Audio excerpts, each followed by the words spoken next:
What the Tech is sponsored by Shutterstock, with over 30 million high-quality stock photos, illustrations, vectors, and video clips. For 20% off your new account, go to Shutterstock.com and use offer code WhatTheTech314.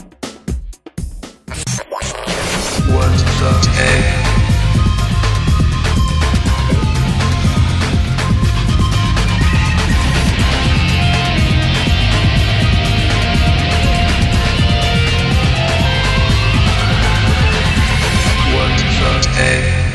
Hey everybody, welcome to What the Tech. I'm Andrew Zarin, and of course I'm joined by Mr. Wonderful himself, Paul Thurrott. How you doing? Jeez.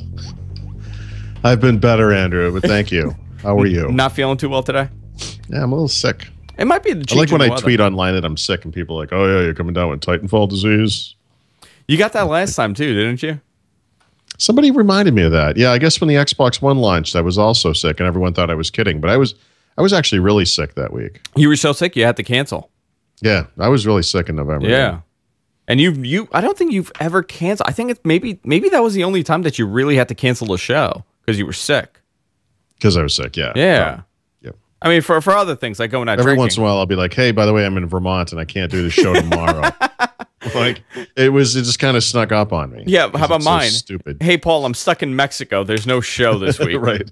I have no way of getting home.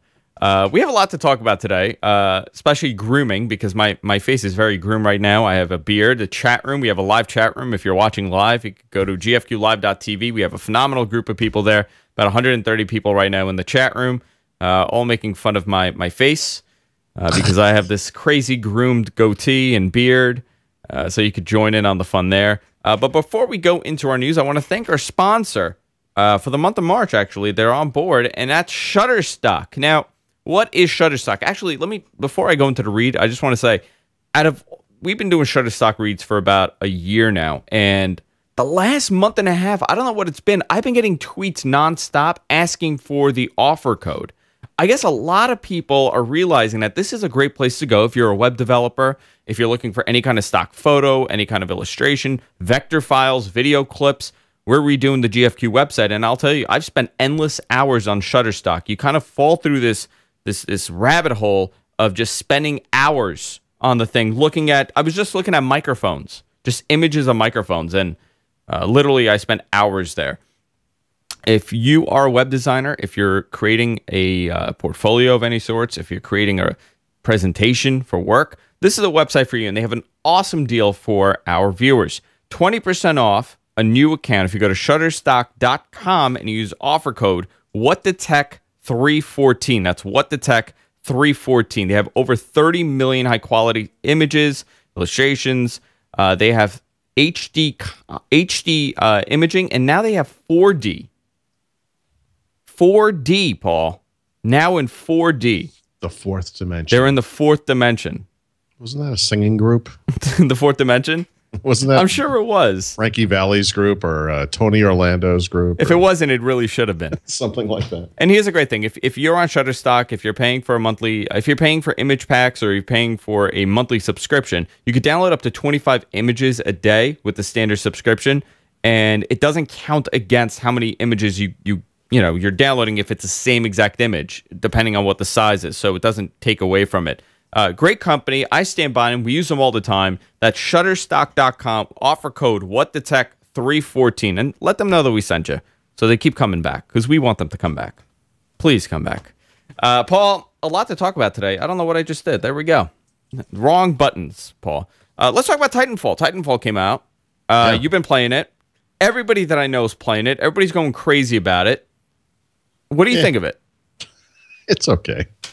I haven't honestly spent that much time on it today. Because I just haven't felt great. But I played it. I was in the private beta, and I played the beta weekend they had as well, the public beta. It's fine. I mean, I think people are excited for two reasons. I mean, one is the mechs, which are cool. I mean, if you ever played any of those Mech Warrior games from, I don't know, 10 years ago, it's kind of an HD, kind of awesome version of that. That's cool. Yeah. And then there's the kind of verticalness of it. In games like Call of Duty, you're kind of constrained to not a single level vertically, but kind of a limited range typically. And this game has got some parkour elements to it if you're just a human being. And then, of course, when you're in the mech, you're, whatever it is, 30, 50 feet tall. So the game has got kind of a more of a vertical element to it, which I think is not innovative necessarily, but... Do you feel that this is at all comparable as far as, following... could it be a comparable following to what Call of Duty has right now? Like, do you think it's up there? No, I don't. But times are changing. I mean, Call of Duty in many ways is not Call of Duty anymore either. And, these games are kind of evolving. People's expectations are changing. I think a lot of people are a little bit Call of Dutied out. I think Halo still has legs. There'll be a Halo on this platform. It will be a big deal. Although I don't think Halo 4 set the world on fire. Why do you think that is? Do you think it's just franchise fatigue that we get with seeing, 400 releases? Like Call of Duty's coming out like once a year now. Yeah, it's almost too much. It's funny because the way that Call of Duty, I spent a lot of time in Call of Duty, and I will fully admit my kind of bias toward that game. I mean, in the sense that playing it so much skews my opinion of other games when they don't respond the same way, or your guy doesn't run around the same way. But yeah, I mean, the Call of Duty games, they do a good job of offering downloadable content throughout the year, and there are new maps. It kind of keeps things fresh, and then by the time that reaches an end, you are kind of looking forward to the next game, if only to get new levels and all that kind of stuff. But you also lose something as you move forward. Anyone who plays Call of Duty can tell you, if you've moved forward from game to game, you could go back right now to Black Ops 2, to Modern Warfare 3, to Black Ops 1, whatever. You could go all the way back to Call of Duty 2, actually, on the 360, and look at some of the multiplayer levels that were available and say, yeah, I remember that level. I really missed that level. That was a lot of fun. Like, I spent a lot of time in this fake place, this kind of virtual world. When you move forward like this, you lose that. Those levels are gone forever, basically, unless you go back and try to play them on the old game, in which case, depending on how old it is, there's nobody in there anyway. Do you think Modern Warfare 3 was the most talked about title, right? Well, I don't remember anymore. It got a lot of press. Yeah, I mean, it was obviously the culmination of that trilogy, which was a big deal.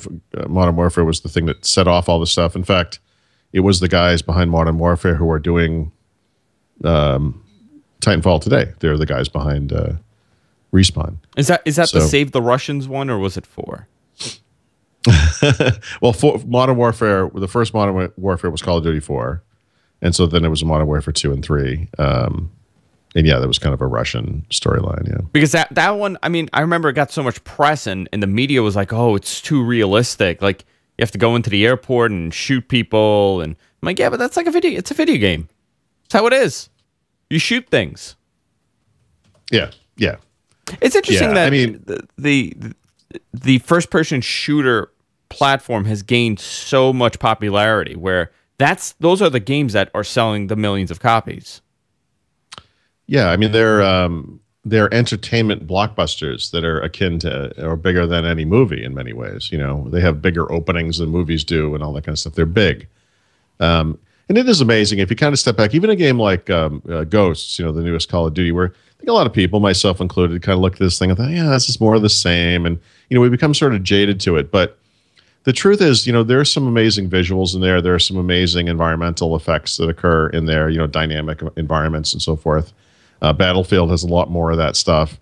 Running around in Titanfall this morning for a little while, I was kind of, looking at some of the quality of how the grass looks as you run over a hill, or, these kind of bombed out buildings and so forth. The graphics quality is kind of amazing when we sort of stop to, we don't even think about it anymore. We just get jaded to it. But yeah, because this is the first title specifically for the new console.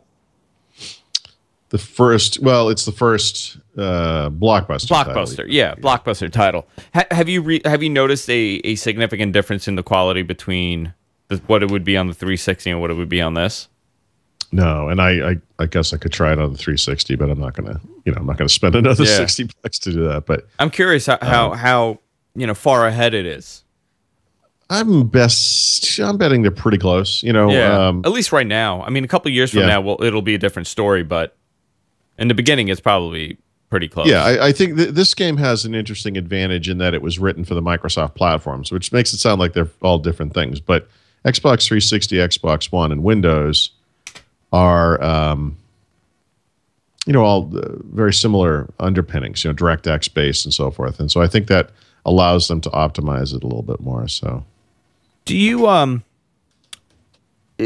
these exclusive titles, like we were talking about it last week on that PlayStation has the advantage, but do you think these exclusive titles are going to help elevate a console over the other one? Like, I was curious about that because we got a lot of emails. We were talking about the exclusive titles, and a lot of viewers brought up the fact that they buy things for exclusive titles. But to me, it's kind of more to it than that. Like, I don't think the mass majority of people are going and buying a PlayStation because it has this title associated to it, or Xbox has Halo. Yeah. Well, this has been the video game world forever, right? I mean, Atari had Pac-Man and, Mrs. Pac-Man and Centipede and that kind of stuff, Asteroids. These exclusive kind of titles have always been kind of a big deal in the video game world and a reason to go to that console. Sega came out with Sonic, eventually gave them kind of a Mario type character that, people could rally around. As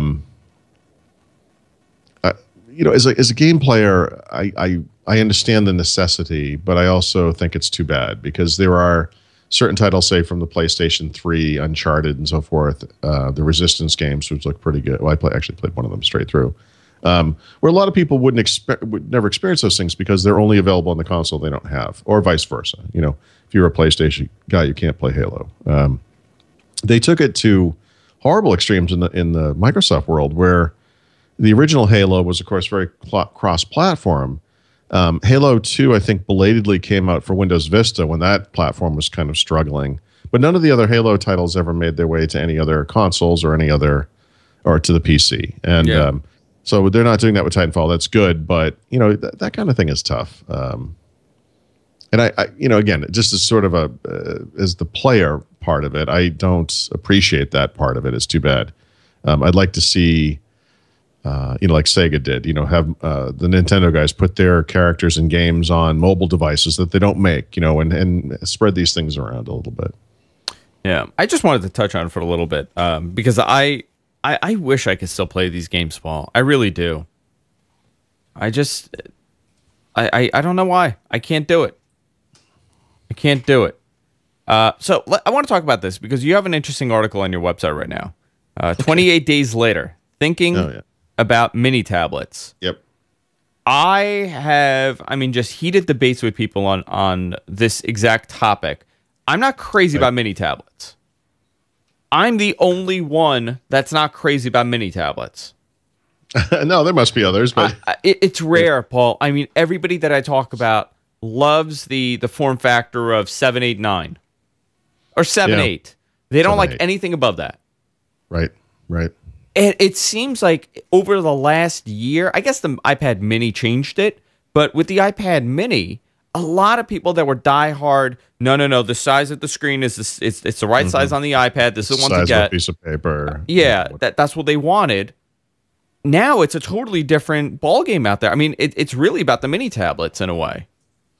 Yeah, I mean, I guess, I mean, thinking back, I would say it was probably Amazon. It kind of was the first big mini tablet. Google obviously got in the game. Everyone did. Samsung, kind of forced Apple's hand. I mean, once Apple puts out the iPad mini, this kind of legitimizes. I'm going to stick with that one. The market, and that word doesn't sound right to me still. I'm gonna just walk by it. It doesn't sound right. Just going to go right by that. Why don't we go makes it legitimate? Makes it legitimate.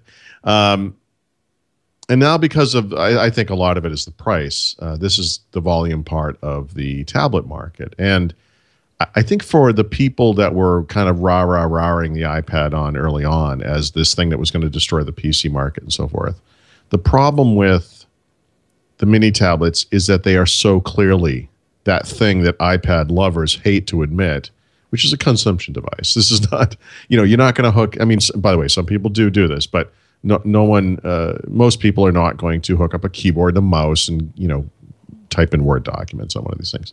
It's a reader. It's a consumption device. It's a new class of device. So in that sense, it's a little more pure, and it's the type of thing that I happen to use for reading mostly, non-book reading, I should say. Most of this is magazine periodicals. I do some graphic novel type stuff, light game playing, crossword puzzles, stuff like that. And, if I actually haven't been traveling lately, which is interesting. I usually travel quite a bit, but, when you travel, this is the machine I would rent a movie on so I could watch it on the plane, because it's the type of thing that no matter how cramped your seat is, this thing, you're going to be able to pop it open and watch it, and it's going to work great. And all of those things I just described and whatever else most people would do on these devices is a consumption activity, not like a creation activity. And that's fine. And I think that's the volume. That's the volume. Most people read news. They don't write news. Most people, email, web, and all that obviously works fine. I just find it fascinating that I think the size of the iPad Mini is pretty good. I mean, I like it a lot better than I like the Nexus 7, for example. Yeah. The Nexus 10 to me is a little too big because it's a wider screen device. Yep. But is it a little too big because I've been using the iPad for so long where, I'm kind of used to that form factor and that size? Well, I don't know. I mean, I can say from my own perspective, having used a bunch of these, all of them are here or around here. There's something interesting that happens when you go from 7 to 8 inches. For whatever reason, that 8-inch form factor, whether you're talking about the iPad Mini, which is basically 8 inches, or any of the Windows Mini tablets, all of which are 8 inches, I really prefer that size. It might just be my age, my eyes, I don't know. But when I go back to a Nexus 7, which I'd used for months and months and months, or back to an Amazon Kindle HDX or Amazon Kindle Fire, whatever, 7 inches, it's a little too small. It seems a little too small. So that's I would say that's number one. That's the first thing. But these are the traditional ideas of what we have as a tablet, right? We have Android and we have iOS. But does the 8-inch form factor work on Windows? Yeah, actually it does. And this is an area that again, I think a lot of people are not again, but for the first time perhaps on this show, on this episode anyway, will be a little confused by, because in an 8-inch form factor, you're going to use this new Metro environment primarily. The desktop doesn't make a lot of sense on an 8-inch device. Shockingly, it works really well. Depending on what you want to get out of it, it's fine. Even the productivity type things like email, calendar, and so forth, that stuff all works fine. The Windows 8.1 comes with great reading apps like news, sports, health and fitness, food and whatever it is, food and drink. Yeah. Some neat stuff. They have a video app from Xbox you can use to rent movies. They have a music app, which I love. I use Xbox Music all the time. It works great. I think it's really nice. The problem is once you get past that. So, again, depending on what it is you want to do you want to do the New York Times crossword puzzle? Do you want to read Amazon Kindle-based content? Not just books, but magazines, newspapers, graphic novels, things like that. That stuff doesn't work. It's not there. And that's when the kind of dearth of stuff that's available on this platform starts to bite you, depending on what it is you want to do. This is a fact. I mean, I haven't looked into the magazine stuff. I will say that the Nook app on Windows 8 is actually really good. And I guess I could subscribe to magazines on that. You tend to read magazines once and never read them again. So it's not like I need to keep them for any, backwards compatibility type thing. But on the tablet, how? Because I haven't had. I mean, I've used a Surface, but I've used a Surface as a computer, not a tablet. So my experience is a little weird with it. But on the Windows tablets, like the Dell Venue 8 and the ThinkPad 8 and those tablets, does it feel like you're running a tablet operating system? Like, does the app experience, does it feel like you're running apps that belong on a tablet? Or does it feel like you're running, it's limited to an extent? All of the stuff that everyone has been complaining about with Windows 8 since day one actually falls apart when you use it on a tablet. Windows 8 works great on a tablet. It always has. Really the problems on the platform have been two things. One is just maturity, like platform maturity. It was not very full featured at the beginning, and that's gotten a lot better. And the other one is the apps, which is another form of maturity when you think about it, apps maturity. there just isn't the app selection that you get on the other platforms. I mean, I don't find iOS to be particularly elegant, but everything you're ever going to want to run is on there, so it's kind of hard to complain about it. So what do you like the best out of the 8-inch tablets? The truth is, none of them are 100% appropriate for me. Because you're right. Ironically, for reading, and I should be specific, reading through Kindle, for me, of the tablets I've used, it's actually the iPad that works the best. Although I know there are 8-inch Android tablets. I know Samsung has got some. I think LG has one that might even be in the Nexus store.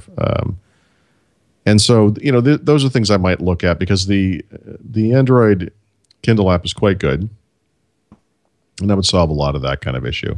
Those devices should be less expensive than an iPad. iPad Mini with Retina display starts at $400, which is the one I have, and then 32 gig version is $500.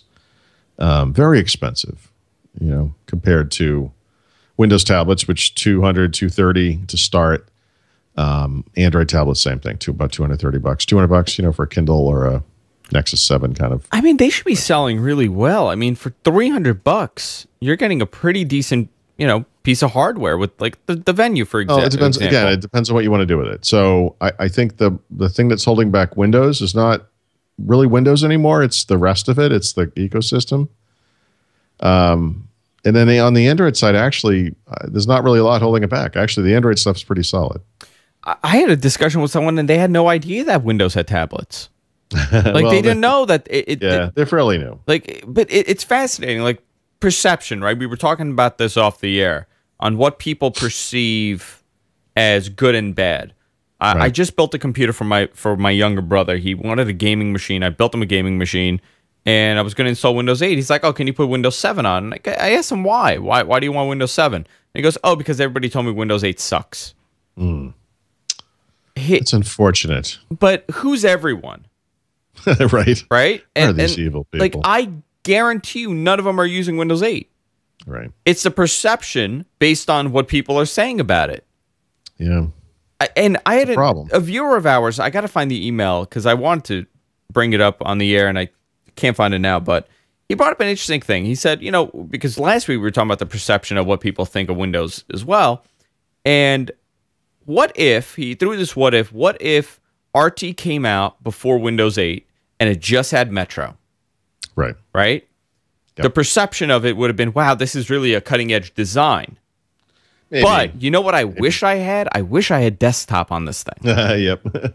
Well, right. By the way, that's an important thing to know, because you're right. And Microsoft is in this position where they can't win. So the truth is, people would have complained about it no matter what it was. Not having desktop. And then they would have added desktop. Yeah. If they release a version of this someday that has no desktop, people will complain about that. And, that's just the way it is. And, look, they're never going to get right for everybody. That's the problem. So, I've argued that they shouldn't even try at this point and not worry about that. But,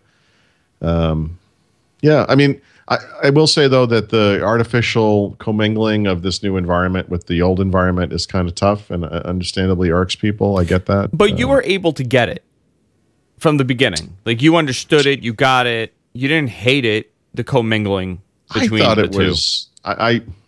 Look, I mean, as sort of a technology enthusiast, right, this was clearly crazy. I mean, and doubly so because it was coming from Microsoft. Microsoft is not a company that does crazy things.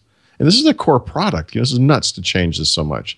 I kind of looked at it with sort of a muddy glee, like, this is hilarious. Like, I can't believe this is nuts, And the truth is, and I've said this so many times, to all the people who don't use Windows and don't use touch-based devices and have these huge opinions about how they don't want that, you really don't know until you try it. And actually, it's not horrible. It's a little, again, especially the first version, a little weird how they handled the interaction between the two environments and all that. But, it works. It works fine. It's, yeah, it works. It works. I don't know what to say. I mean, it works. But I feel like with a lot of people, I feel with a lot of people, they used it and they're like, I can't use this. Like, people that get it, like, they understand computers. Is it that they really can't use it, or is it the change? It's such a drastic change, but it's a forced change. It's not a change where they're saying, well, you could turn this off and you could turn this off, much like how Windows has been for years. You could eliminate everything on the computer. Right. You know, but you can't get rid of Metro on this, or the new UI. Yeah. I was told I got to stop calling it Metro. I don't think it matters. I was yelled at. I said, you got to stop. Metro's like 2 years ago. Sure. So now the new UI, that's what I call it. I think it's a combination of both. I'm not using Windows 8 because I'm one of the people that's not crazy about it. I don't really like the Metro aspect to it, but I'm waiting for, the next release, and I'm sure I'm going to love Windows 9 because they changed 2 things. Right. And that's all you need. I'm going to be talking about how great it is. Someone says Metro for life in the chat room. Any news coming out? Because we're getting closer to build. Is there anything coming out? No. Obviously, last week, the final version of I don't know what they're calling it, but what we call Update 1, that's kind of the internal name, has leaked. And this makes Windows 8.1 a little better for people who are using a traditional computer with a mouse and a keyboard, in the sense that on the start screens, it provides this kind of desktop-like interface, and you can do things like pin Metro apps to the taskbar, and I don't know. I honestly feel like it was okay the way it was. Like this is an example, I think, of overreaching a little too much. By making it too familiar to the old way, they're inhibiting the new stuff. They're inhibiting people from learning the new way, how things work, because Windows 8.1 works fine with a mouse and a keyboard. It works absolutely fine. They didn't need to make these additions, some of them anyway. And I think when you kind of forfeit your vision a little too much, you create that thing, which is what Windows has always been, is this giant compromise. And it's back to the way things used to be. And I think that's too bad. Well, that also speaks volumes about the next release. They're going to go even further with it. Yeah. Yep. I mean, I guess you have to kind of be a giant compromise when you control, 90-something% of the market, where your reach is so big. Apple doesn't have to do that, right? Apple could say, well, screw all of you. We're totally changing everything about this. But Apple arguably has almost as big of an audience as Microsoft does now, right? They just are already on multi-touch devices. Yeah. So I guess that's not a priority for them. It's interesting how it's changing now, and they're kind of in this middle zone where they're like, oh, well, we understand where this is headed, but we just can't go there yet because people are going to, Yeah, I mean, the weird thing about Windows 8 has always been this notion that it was an interim step, the first step. Like we're here, we need to get there, and we know we can't do that in one step. So here's this thing that's kind of partway there.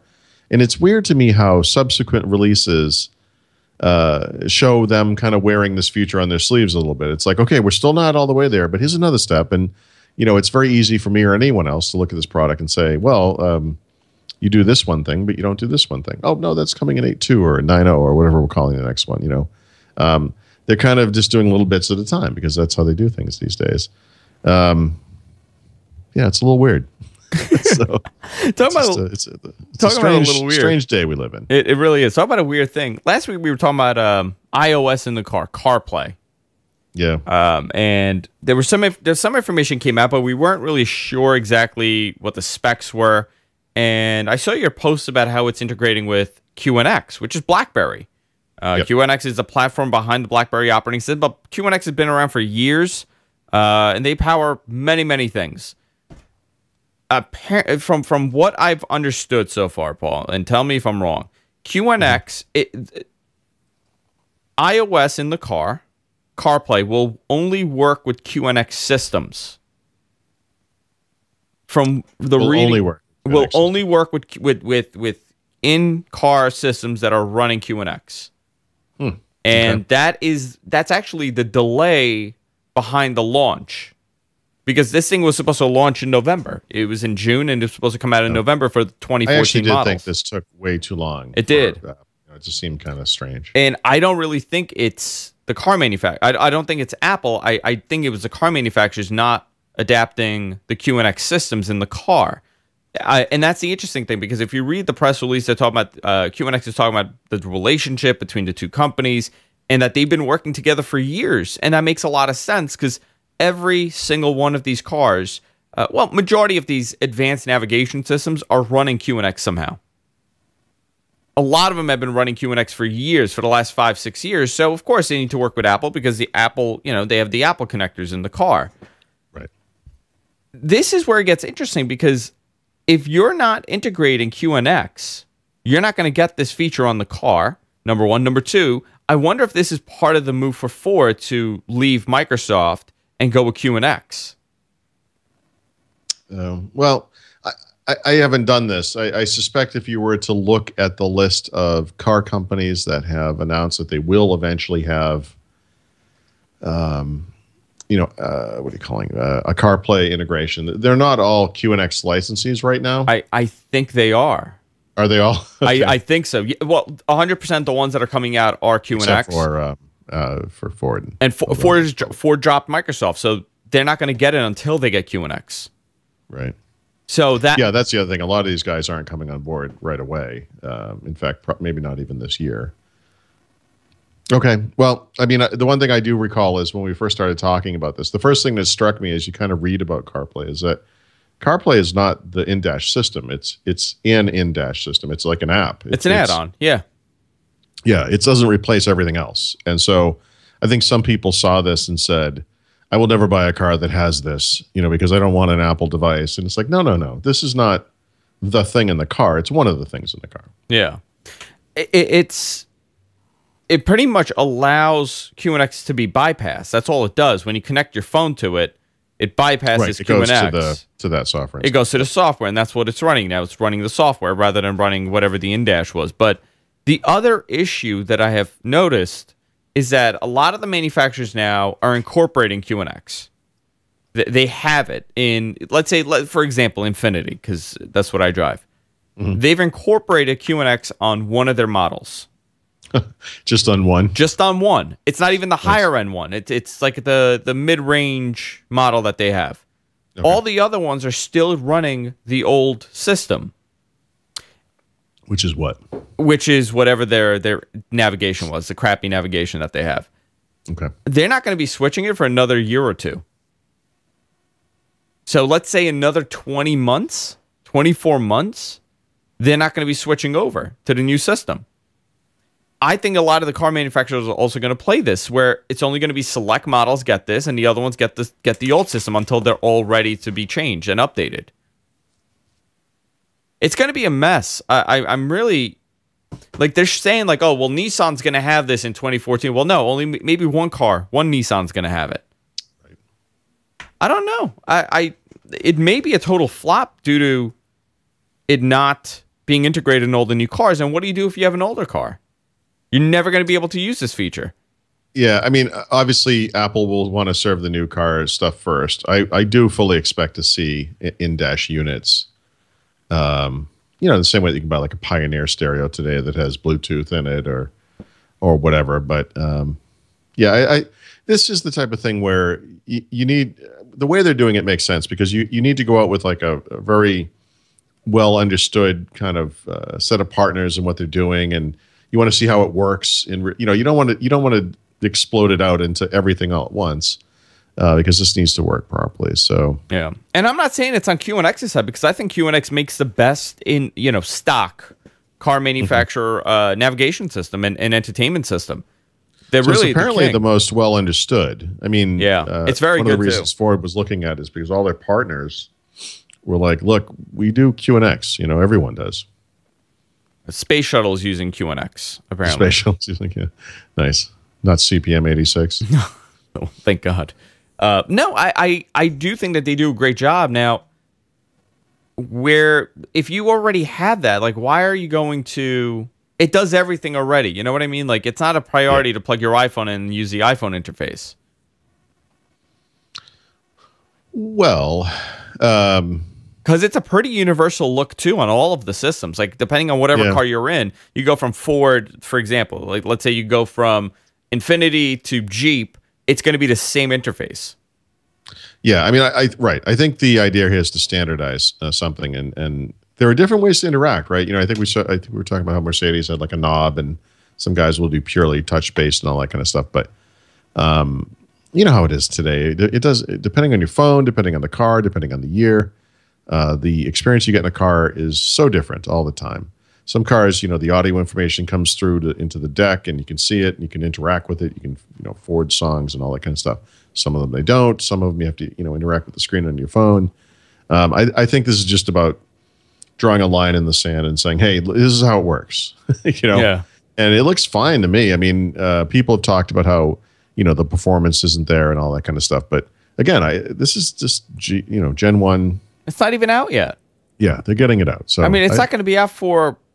What's hysterical? They updated their phones. Yeah. To support CarPlay, but it's like yeah. What are you going to use it on? There's nothing right now. Sure. I don't even think those Volvos are available. That they I don't showed think it any on. of them are available. Yeah. You just updated it. You can't do anything with it. I would rather take an iPad and just mount it on the top and just have car mode running, and that's CarPlay. Why not? That the Mercedes video, it looked like that's what they're, I have saw a screen that kind of, it's not floating, but it's sitting there on the dash. It's funny. I looked at it like 3 times, wondering if it's an iPad, but it wasn't. Is that an iPad? You know what? Like what I Tesla. think? I think there's going to be a cool market for.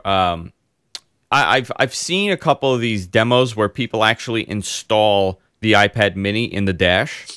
Yeah. Like they actually remove the head unit, they remove that entire piece, and they create like this sleeve where they put the iPad in, and it looks perfect. I mean, it looks phenomenal.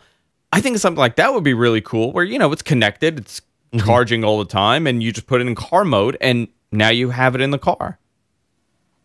Yeah, I think there's definitely a market for that. I just don't know if they're going to be able to run it.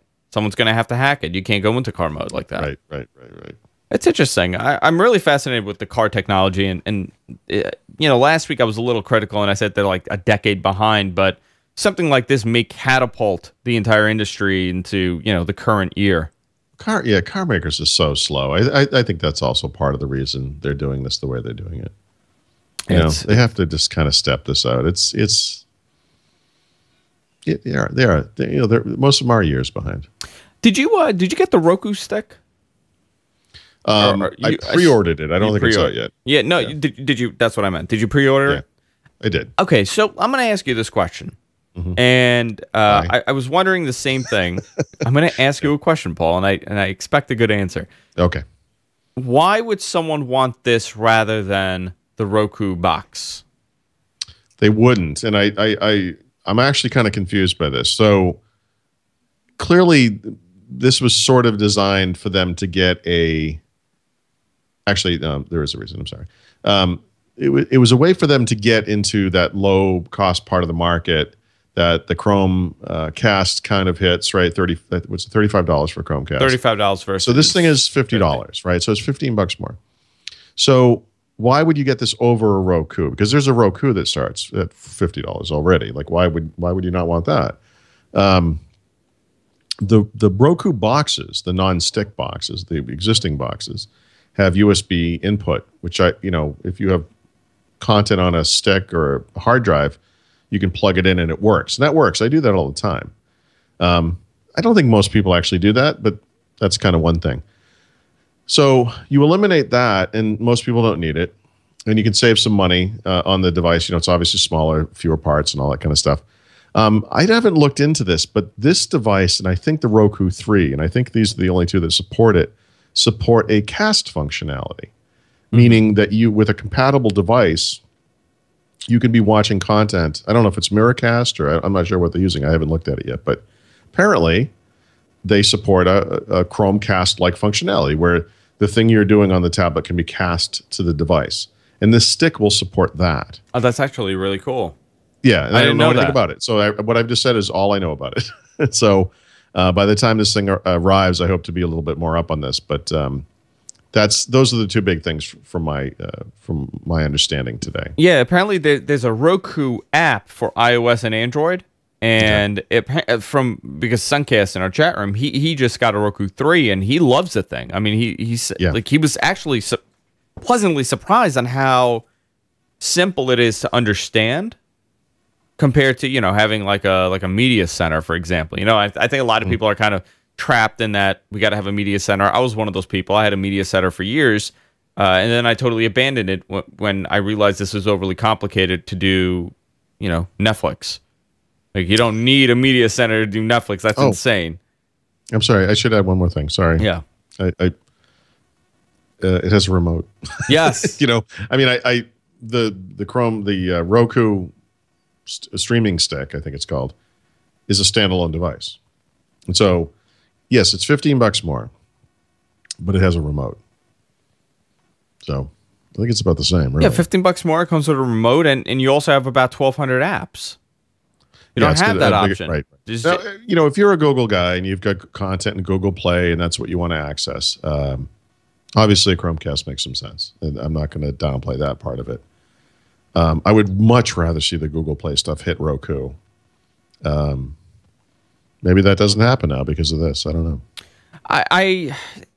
Still to me, the Chromecast is like their test toy. They put it out, $35. They sold millions of them just as a test device to see how well that system could work. It's so crazy, isn't it? Well, it's the Google mentality. We're going to release this thing. We don't know what we're going to do with it. Free. In other words, it's like, here's a new email service. It's called Gmail. It's free. Try it, and we'll fix it over time. Yeah, cool. It's free. This is something you pay for. It's like a thing. I mean, this is like applying the Google way of doing things to like a thing. Physical things are harder to upgrade than online services, and so at some point, they may want to support some kind of functionality. Not to mention dramatic things like 4K or whatever, but that will require a new hardware, and that's going to be an interesting day because getting people to upgrade an online service is a no-brainer. Getting them to upgrade a physical thing, is not so clear cut. It's amazing to me how we have it's Apple TV and Roku really. Mm-hmm. And Google TV, if you want to add Google TV. No, Google TV has not been supported in the last 2.5 years. There's been nothing developed for Google TV except for these, cheaper boxes that are running Google TV. I still have Google TV. The only reason why I use it is because of the pass-through. It's much easier to use for me because it has a pass-through. I just got an Apple TV, and the only thing I'm using that for is the WWE Network. And I have a Roku in my living room that I use for Netflix. So essentially, I'm doing the same things on all these, but different. I'm using them for individual things because they still don't do everything. Right. Like, there's not one box that has a pass-through, has all the apps, has all that stuff. I guess Roku's the closest one, but it would add a pass-through. But to me, Roku's a better bet over Apple TV, really. Unless you're doing a lot of AirPlay stuff. That's the only reason why I would actually get it. I'm not crazy about Apple TV. Like, I was actually surprised at how much I didn't like it. Right. I've gotten used to it. Like, the interface is a little convoluted. That remote is awful. Yep. I don't know. I'm just not crazy about it. Since we're talking about the online content, did you hear? I posted this in the notes. I added it last. The CBS story, what Les Moonves said. No. So Aereo, the company that allows you to stream over-the-air programming, so essentially what they have, they're here in Queens. The company's based out in Long Island City. They've got all kinds of legal things going on right now. It's nutty how much they're on top of these guys. So essentially what they have, they rented out a warehouse, a giant warehouse, and they have antennas, little antennas, hundreds and thousands of antennas in the place. I think right now they're maxed out. They're not adding any more in New York or Boston, right? Oh, is that true? Yeah, I think so. I think they're like totally maxed out in the facility. So every user essentially has one antenna for them. Yeah, it's just not at their house. It's just not at their house. It's really funny when you think about it. So you're leasing an antenna from this company. Yeah. You get to watch all your over-the-air content on whatever device you're on. You also get to do DVR. I've used the service. You know what? It's pretty cool. I don't think it's going to destroy the fundamentals of the cable industry. I don't think it's going to destroy the networks. You still have commercials, obviously. It's over-the-air programming, just like you would watch anywhere else. The networks have lost their minds over this. They're actually suing Aereo over this. Les Moonves has threatened to take his channel, CBS, off the air, over-the-air programming, and make it a cable-exclusive channel. Because he feels that this company is stealing the over-the-air signal. Now he's actually saying he's going to go OTT, over the top, and deliver it via the internet. If Aereo were to win in the legal proceedings. I don't understand why it's such a big deal. I think the problem is local programming, right? That's where the problem would be. I'm sorry, micro programming? Local, like local ads. Oh, local, yeah. Right. Yeah, like, because if you're in, let's say, Kansas, and you're watching CBS over the air, you're not going to get that market's programming. You're going to get New York's programming. Right. But like with Dish, for example, or DirecTV, one of them allows you to watch all your content on the go. I think Time Warner's now allowing you to do it. So why is it a big deal that this company's doing it? Tools like Slingcast or whatever it's called, Slingbox. Yeah. You do that as well, right? Yeah, I'm just fascinated on why it's that much of a big deal to these companies, that this company is essentially redistributing the feed over an over-the-air antenna and just providing you with access to it. I think they're right to go after any threat like this. I mean, I think they kind of have to. I mean, actually, without really knowing anything about the law involved here, it does seem like this company is on sort of shaky legal ground, right? Yeah, it's because they're not paying. Yeah, they're not paying these companies. Yeah, so we'll see what happens. I mean, we'll see. I don't know how many. First of all, I don't know how many people actually need a service like this, because you're only getting over-the-air programming, right? If you want over-the-air programming, a lot of people have antennas. Like I have an antenna. Right. It's better service than what I'm going to get with this company. 100%, I'll tell you that. That's sure. Right? Like it's going to be better because I'm not going through a device. It's just plugging into my TV. An antenna is like $30. If I wanted to, I could record that stuff with a DVR. The issue I feel with these guys is that they feel that the app is redistributing the service with the subscription fee. I wonder if it would be different if the company said, okay, you know what? Forget about the subscription fee. You guys are going to pay us for the antenna. You're going to buy the antenna for $100 or $200. You're going to pay us for the DVR function to download the app. You're going to pay a monthly fee to use the app, but you're going to pay $100 for the antenna. Would that make it better? Because now you're not paying a monthly fee to use a service. You're paying a one-time fee to get the antenna. I think it's just them wanting money out of the company. But this is interesting. I mean, it could potentially change the entire market on how this works. Yeah, I think the good part about this is it makes sense that the networks would, cable companies, whatever, would want to sue this company. Like I get that. But on the other hand, they're showing that there's a need for something like this, right? This is kind of an eye-opening thing, I would imagine. Like there's another way to sell here. And maybe this opens up new business opportunities. The very fact that they were willing to let this happen if they got paid, kind of suggests there's a business to be made here. Well, I think where the business lies is if Viacom said, okay, listen, guys, if you pay us a portion from every subscription, we'll give you every Viacom channel. Right. Now all the Viacom channels are there, and Fox is there, and all these other companies are there. Now we have an online exclusive cable company, and that's all it is. Now it's become an online cable company. Then you have Hulu Plus. They've recreated Hulu Plus. With live programming, essentially, because nobody's doing that right now. Right. There's a lot to these stories. I wonder if it could have just been negotiations that went bad that forced these companies. But essentially, this company could sign a deal with Viacom or NBC. They get a cut from every monthly subscription of, let's say, $10 or $12.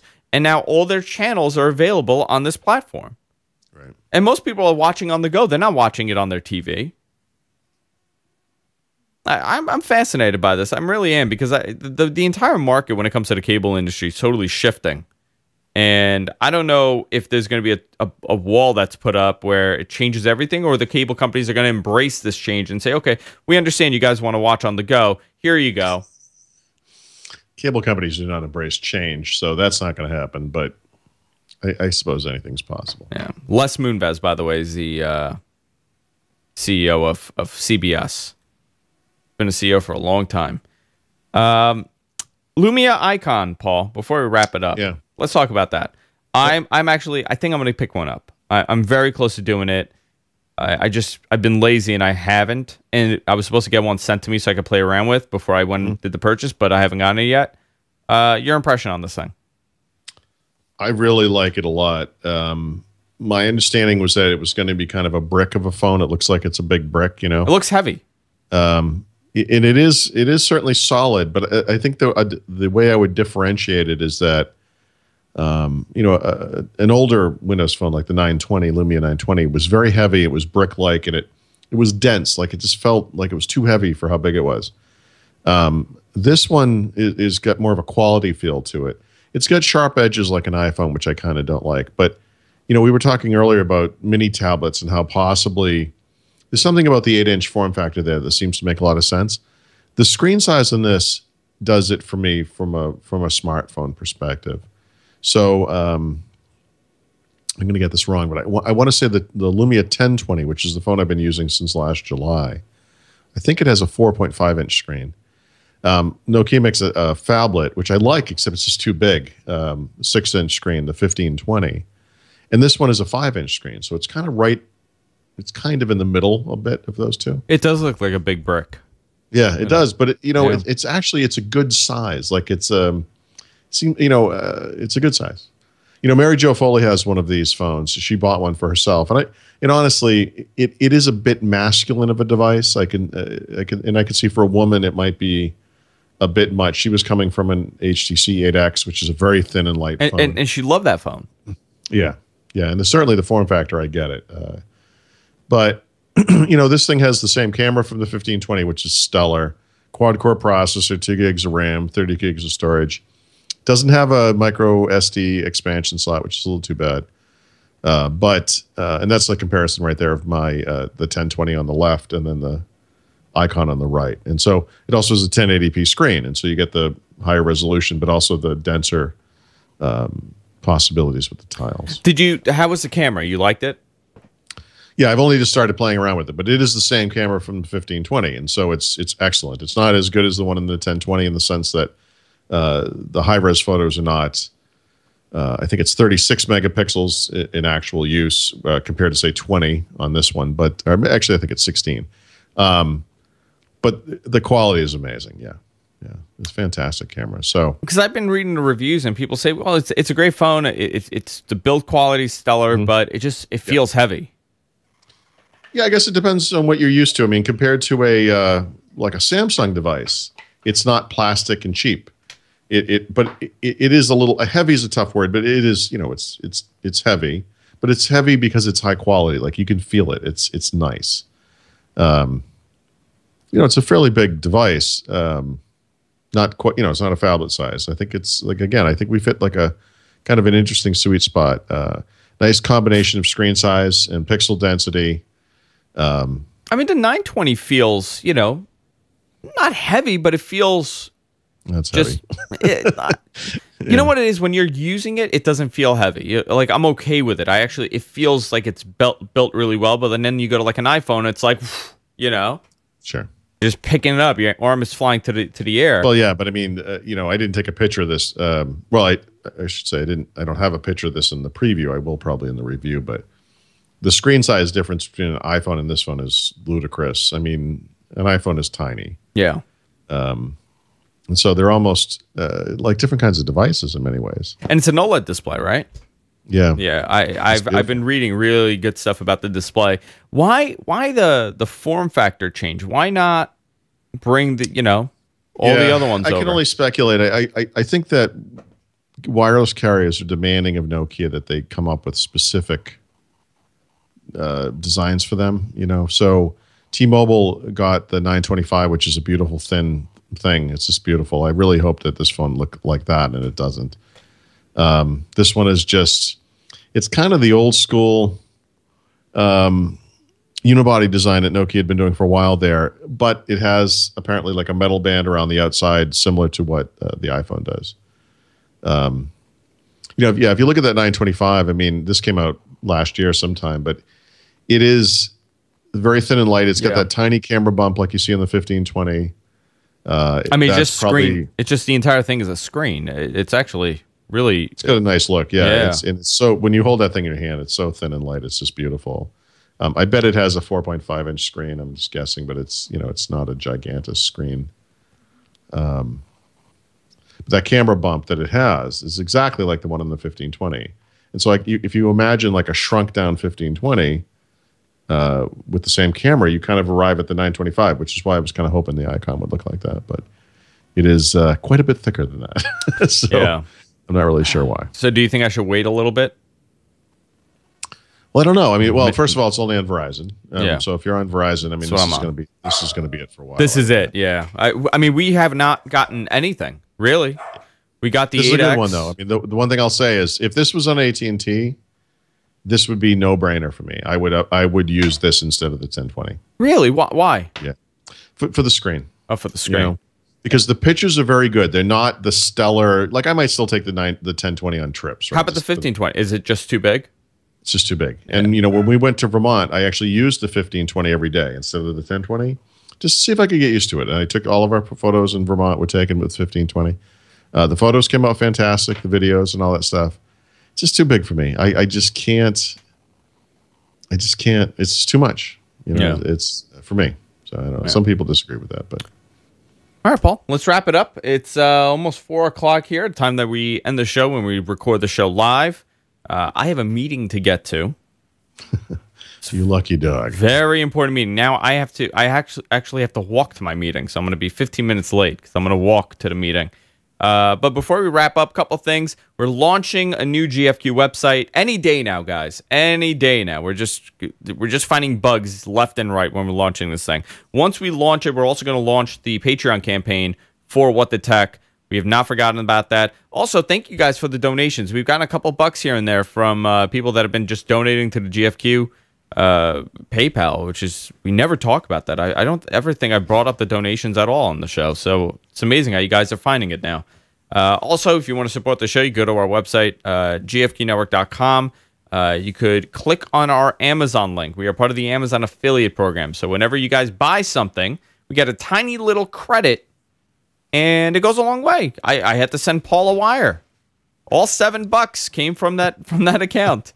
So you could do that, or you could go to gfq.co/Amazon. That's gfq.co/Amazon. Bookmark it whenever you buy something on Amazon.